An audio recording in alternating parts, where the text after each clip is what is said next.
Doctor please, എന്റെ വലത് കൈ ഇഞ്ചക്ഷൻ എടുക്കരുത്. അപ്പൊ ഇടത് കൈയിലെടുക്കാം. അയ്യോ, അവിടെ ഒട്ടും വേണ്ട. പിന്നെ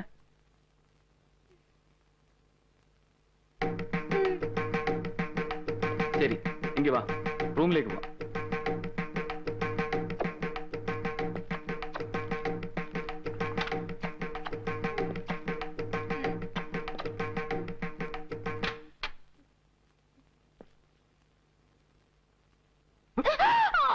എന്തിനാ എന്തിനാ എന്നെ ഇങ്ങനെ ശല്യം ചെയ്യുന്നത്? പറയാൻ പറയാം. പറയട്ടെ? പറ. ദേഷ്യമൊന്നും തോന്നരുത്. എനിക്ക് വല്ലാത്തൊരു പ്രണയം തോന്നുന്നു. ആരോട്? കുറെ നാളായി ഞാൻ തേടി നടക്കുകയായിരുന്നു പ്രേമിക്കാനായി യോഗ്യനായ ഒരാളെ.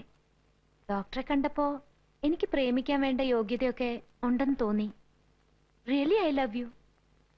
സത്യമായിട്ടുള്ള പ്രേമമാണോ അതോ ചുമ്മാ പറ്റിക്കാനാണോ? അയ്യോ, സത്യമായിട്ടുള്ളതാ.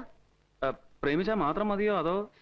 അത് പോരാ. പിന്നെ കല്യാണവും കഴിക്കണം. ഓഹോ,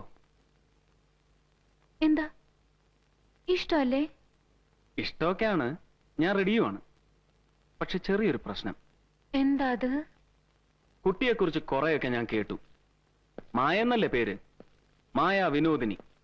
കോളേജിലെ ഏറ്റവും വികൃതിയായ പെൺകുട്ടി, ഏറ്റവും വലിയ പണച്ചാക്ക്, ഗ്യാങ് ലീഡർ, നൊട്ടോറിയസ്.